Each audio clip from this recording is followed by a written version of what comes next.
Alhamdulillah, kita akan teruskan pagi ini dengan kita uh, memberikan pengisian rohani untuk diri kita dengan insya-Allah saya akan kongsikan masih lagi daripada 30 wasiat Imam Syafi'i, yang mana pada hari ini kita akan masuk pada bab yang keempat, iaitu sabar dengan musibah, syukur dengan nikmat. Iaitu sabar dengan musibah, syukur dengan nikmat.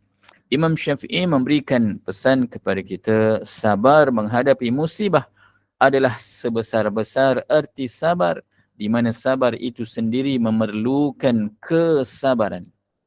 Manakala bala dan musibah menunjukkan adanya perhatian dan kasih sayang Allah Subhanahu wa taala, oleh itu syukuri ia, kerana syukur yang sedemikian adalah setinggi-tinggi erti syukur. Kan kalau kita dengar sekali imbas kita pun pening. Kan. Jadi kita lihat satu persatu. Sabar dalam pada kita menghadapi musibah adalah sebesar-besar erti sabar. Dalam pada mana kita menghadapi musibah, kita menghadapi ujian, itulah sebenarnya waktu sabar yang sebesar-besar erti kesabaran. Kemudian diberikan peringatan dia apa lagi? Di mana sabar itu sendiri memerlukan kesabaran pula. Kan dalam pada kita nak sabar perlu pula kesabaran. Memang berapa kali sabar kan. Jadi ini kata-kata daripada Imam Syafi'i. Kemudian diteruskan lagi apa dia katanya? Manakala bala dan musibah menunjukkan adanya perhatian dan kasih sayang Allah Subhanahu wa taala. Bermakna bila mana kita diberikan bala dan juga musibah, sebenarnya Allah Subhanahu wa taala sedang memberikan perhatian dan memberikan kasih sayangnya kepada kita. Oleh itu syukuri ia, kerana syukur yang sedemikian adalah setinggi-tinggi erti syukur. Tak semudah yang kita lafazkan. Kita baca ni memang mudahlah kita nak baca, tetapi nak kita katakan dalam pada kita hadapi ujian, kita hadapi musibah, kita nak sabar, itu sukar. Sebab itu dikatakan di situlah sebesar-besar erti kesabaran dalam pada kita menerima ujian, dalam pada kita menerima musibah. Itulah saat dan juga waktunya kita, bila mana kita mampu bersabar, itulah sebenar-benar erti kesabaran yang sebenar. Dan bila mana kita diberikan musibah, Allah Subhanahu wa taala sebenarnya sedang menjentik hati-hati kita, menunjukkan itulah kasih sayang Allah Subhanahu wa taala, dan di waktu itulah kita mensyukuri segala apa yang Allah Taala berikan kepada kita, kerana saat dan juga waktu itulah kita mampu untuk bersyukur, menandakan kita ini sebagai insan yang senantiasa bersyukur atas setiap nikmat yang Allah Taala telah berikan kepada kita selama ini. Jadi kita lihat dari segi keterangan lebih lanjut, iaitu musibah dan juga nikmat. Okey. Apa dia musibah dan juga nikmat, dan waktu bila kita menerima musibah dan juga nikmat itu dalam keadaan rasa dalam hati kita redha. Okey. Musibah dan nikmat adalah cubaan daripada Allah Subhanahu wa taala supaya manusia sedar dan kembali mengingati kekuasaan Allah Subhanahu wa taala.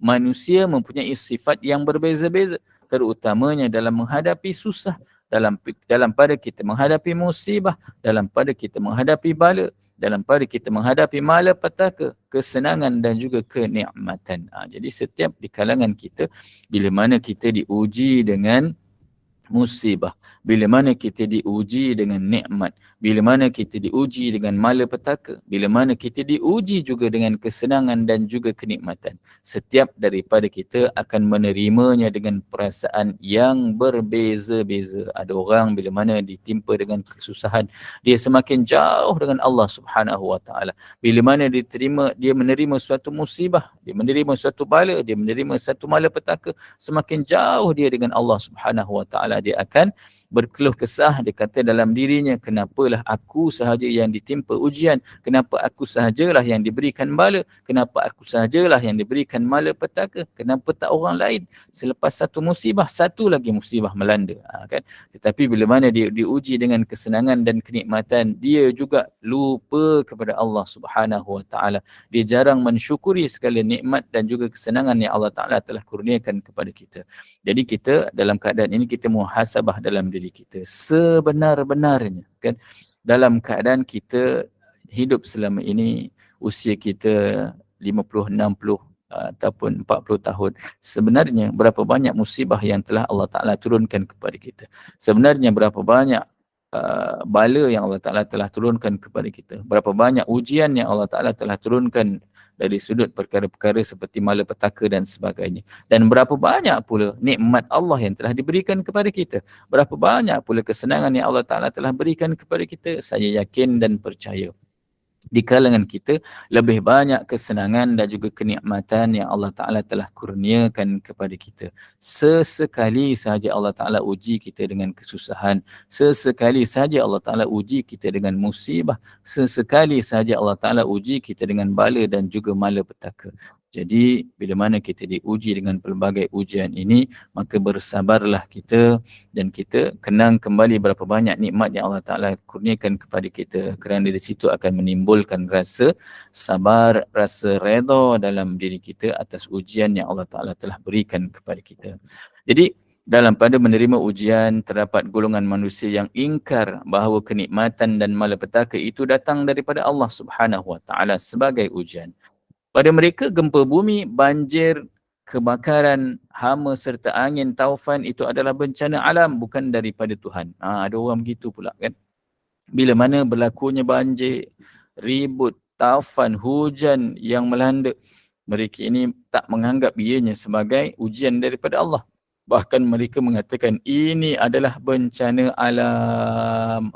Ini kadang-kadang ada orang yang lupa bila mana diuji dengan perkara-perkara sebegini. Dia kata ini bencana alam. Ini bukannya datang daripada Allah Ta'ala. Ini adalah bencana alam. Apabila kesulitan yang menimpa diri mereka kembali pulih dan berakhir seperti mana orang yang sakit, lama sakit. Kemudian Allah Ta'ala berikan kesembuhan bagi orang yang mungkin diuji dengan masalah keuangan. Kemudian Allah Ta'ala kurniakan kepadanya kekayaan. Dan bila mana diterima ujian-ujian dalam bentuk kesenangan dan kenikmatan, mereka tetap kufur dengan pemberian nikmat dan rahmat daripada Allah Subhanahu Wa Ta'ala. Na'udzubillah min dzalik, astaghfirullahalazim kan. Diuji dengan pelbagai ujian banjir, kan, hujan yang lebat, taufan, bencana alam. Dia kata ini adalah bencana alam. Kan dia tak terima bahawa ini adalah ujian daripada Allah. Kemudian bila mana dia sakit, kemudian bila mana dia susah, Allah Ta'ala berikan kesenangan, Allah Ta'ala berikan kesembuhan. Dia tak mensyukuri pula, dia tak kata ini adalah pemberian daripada Allah Subhanahu Wa Ta'ala. Dia terus kufur dengan kesenangan yang ada, semakin jauh dia dengan Allah Subhanahu Wa Ta'ala. Jadi sebab itu dikatakan di sini apa dia? Setiap manusia mempunyai pandangan yang berbeza-beza. Saat mana dia menerima ujian, saat mana dia diberikan kesenangan, mereka tetap ada yang semakin jauh dengan Allah Ta'ala. Tetapi ramai juga di kalangan manusia bila mana diberikan nikmat oleh Allah Subhanahu Wa Ta'ala, dia senantiasa ingat kepada Allah. Diberikan rezeki yang melimpah ruah, dia senantiasa memperbanyakkan sedekahnya, insya-Allah. Jadi apa juga perkara, jangan sesekali kita mengeluh. Terdapat kan, kerana terdapat pula individu-individu yang kurang yakin dalam keimanannya dan kerap mengeluh. Apabila mendapat cubaan yang berbentuk musibah dan malapetaka, mereka ingkar kepada Allah Subhanahu Wa Ta'ala. Solat dan puasa ditinggalkan.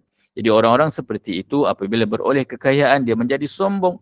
Kedudukan yang ada digunakan untuk kepentingan sendiri.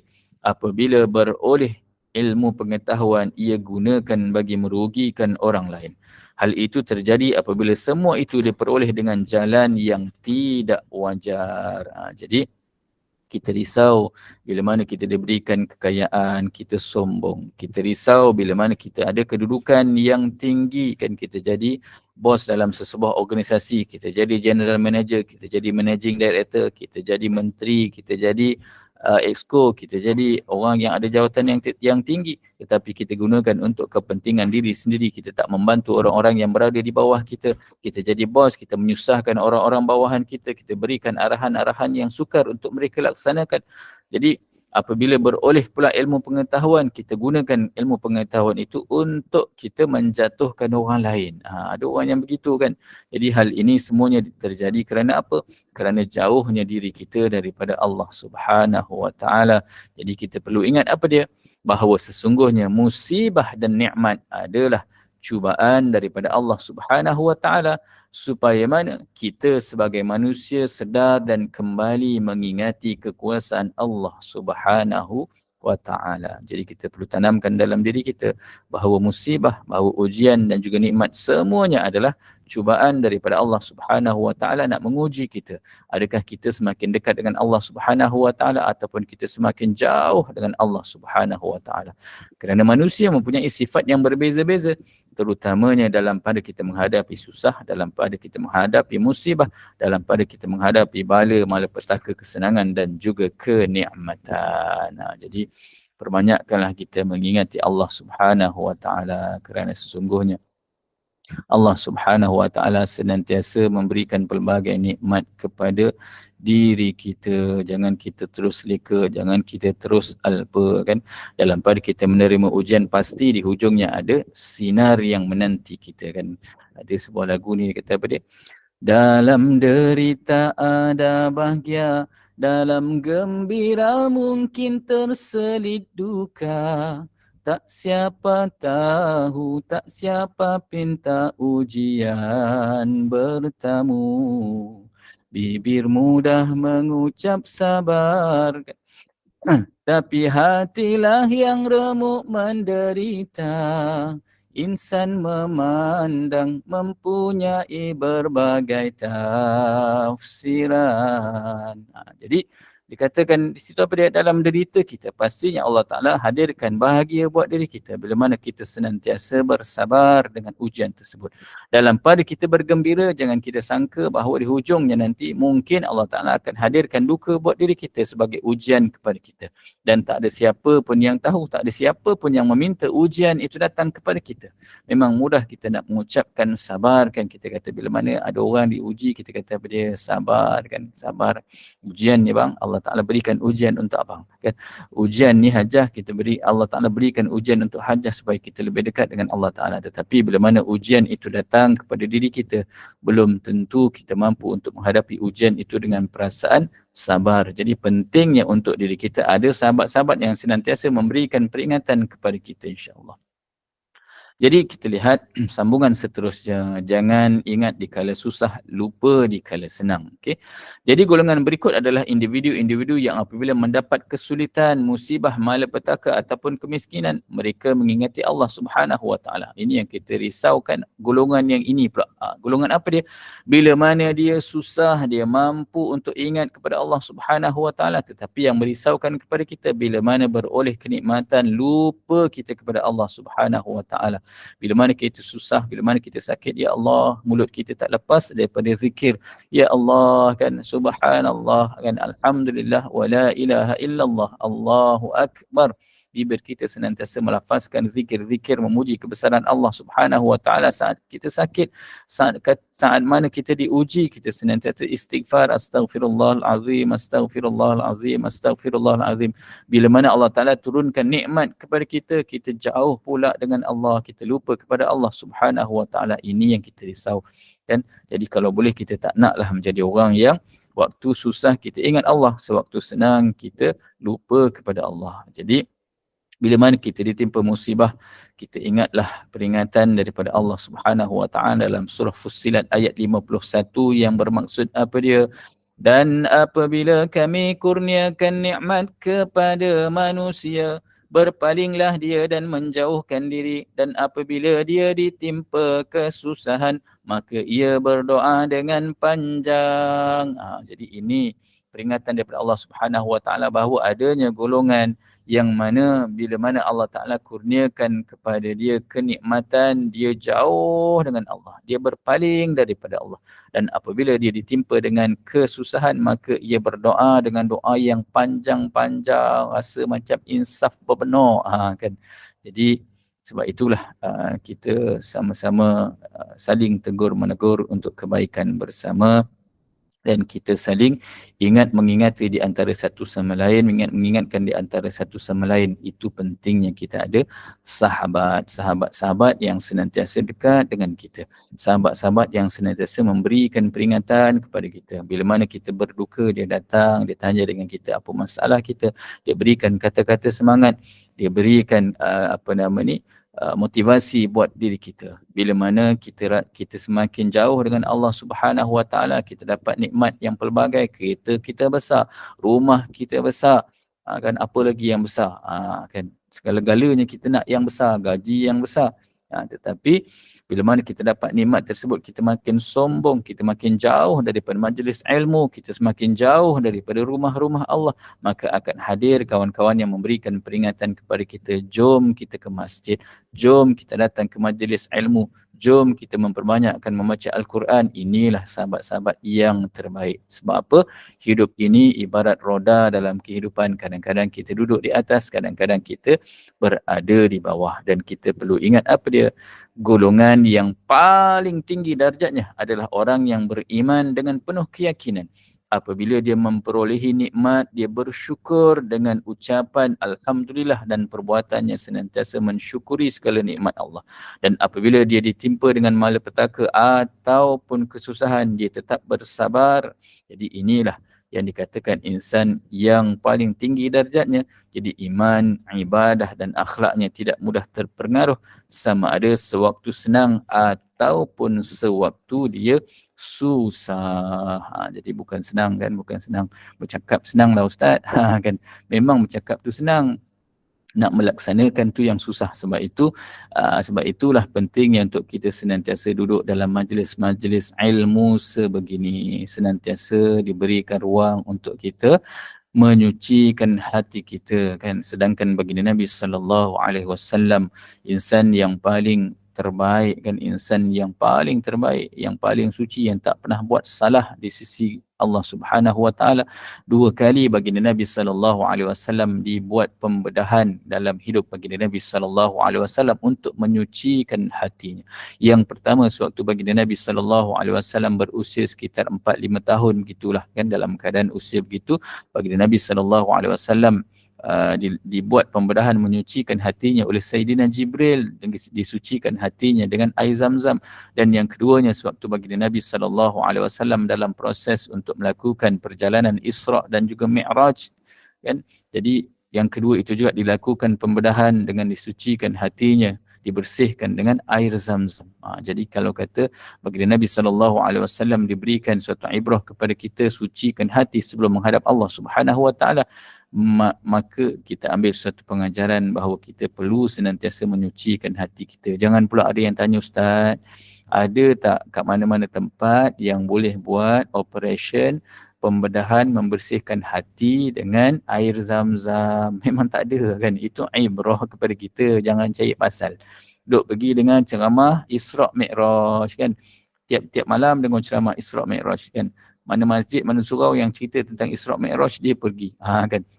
Dengar kisah tentang baginda Nabi sallallahu alaihi wasallam disucikan hatinya dengan air Zam-Zam, dia pun duk cari, type dekat Google tempat ataupun di mana boleh dapatkan perkhidmatan melakukan operation menyucikan hati dengan air Zam-Zam. Memang tak jumpa. Cuba nak bagi tahu kepada kita, ini sebagai suatu simboliknya kepada kita senantiasa bersihkan hati kita. Cukup sekadar kita senantiasa bermuhasabah diri kita, memperbanyakkan istighfar kita, kan. Mohon ampun kepada Allah Subhanahu wa taala. Itulah proses dalam penyucian hati kita, kan.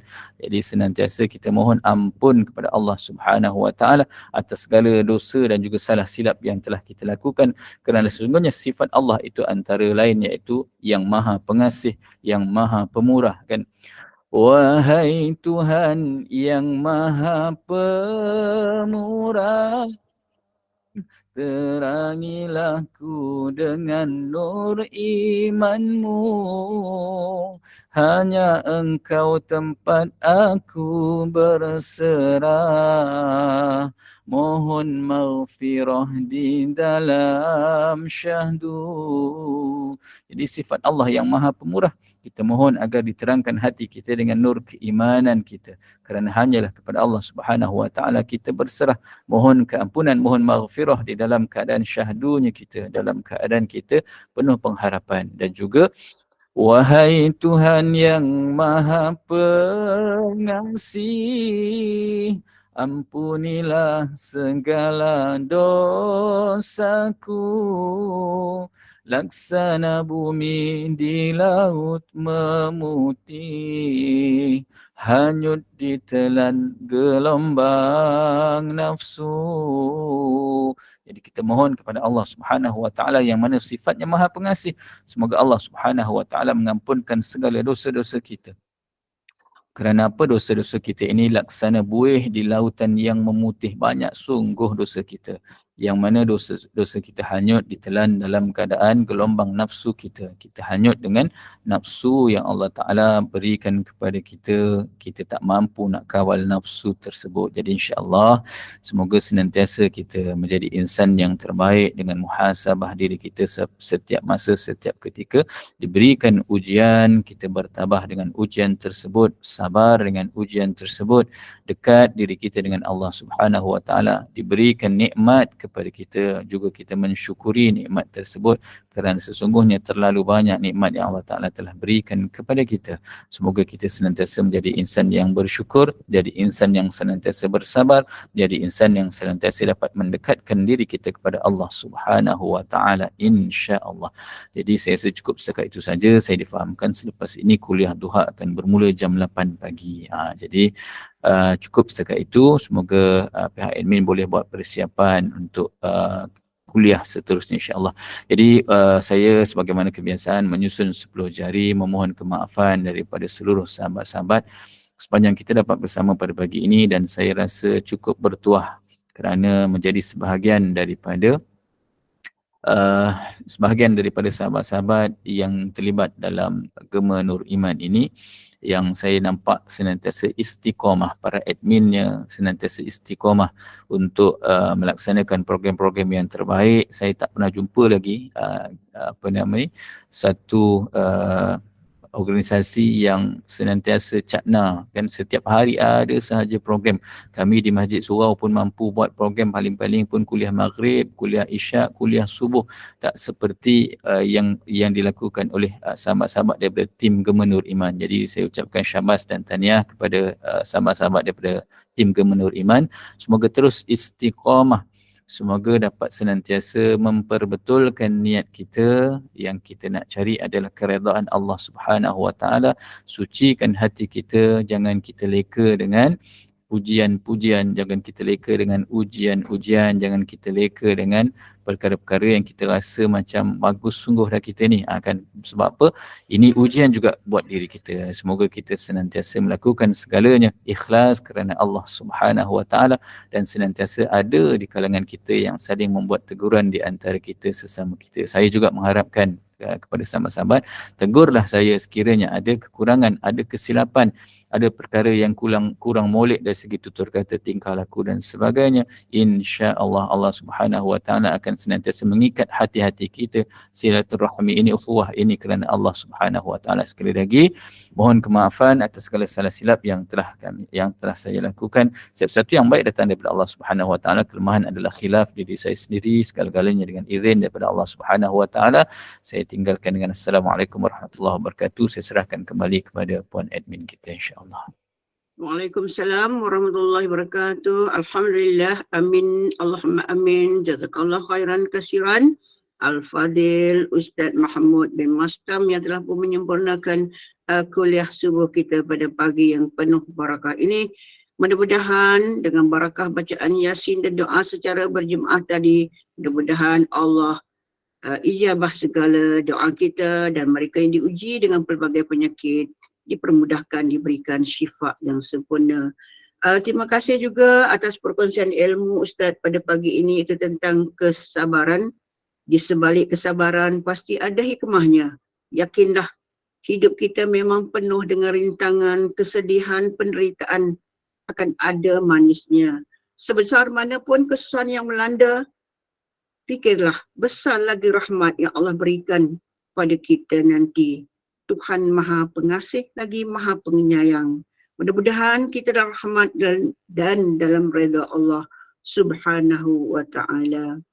Dan saya ingin wawarkan tentang program kita pada pagi ini. Daurah Isra Mi'raj sesi yang ketiga, iaitu sesi yang terakhir, bersama dengan Al-Fadil Ustaz Elin Aminin, iaitu pada kuliah asar pada pukul 5.15 nanti, iaitu Daurah Isra Mi'raj sesi yang ketiga.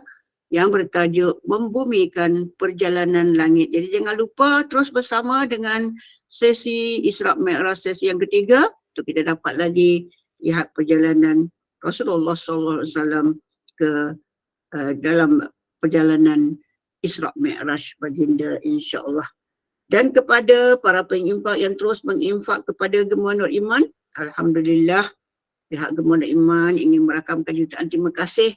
Mudah-mudahan segala jemaah atau semua jemaah yang menginfak, benar-benar Allah permudahkan, tambahkan rezeki yang melimpah ruah, dan insya-Allah tim Gemua Nur Iman akan berusaha terus istiqamah menyediakan pelbagai program untuk tatapan dan untuk kita semua para jemaah yang dikasihi sekalian. Pukul 8 nanti, lebih kurang 3 minit lagi, kita akan bersama dengan Al-Fadil Ustaz Muhammad Aizuddin Kamaruzzaman untuk kuliah duha, iaitu dengan tajuk Kisah Sahih Para Nabi jilid yang pertama. Jadi teruskan bersama dengan kuliah-kuliah yang kita anjurkan. Untuk program seterusnya, rujuk kepada WhatsApp group dan juga FB Gemua Nur Iman.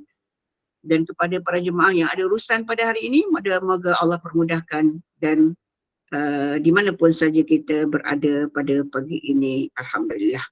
Dan sebagai penutup tirai, kita akan persilakan sekali lagi Al-Fadil Ustaz untuk menutup kuliah dengan tasbih kafarah dan suratul As. Dan sebelum itu saya mewakili tim Gemua Nur Iman memohon maaf atas segala kekurangan, kekhilafan sepanjang kuliah berlangsung.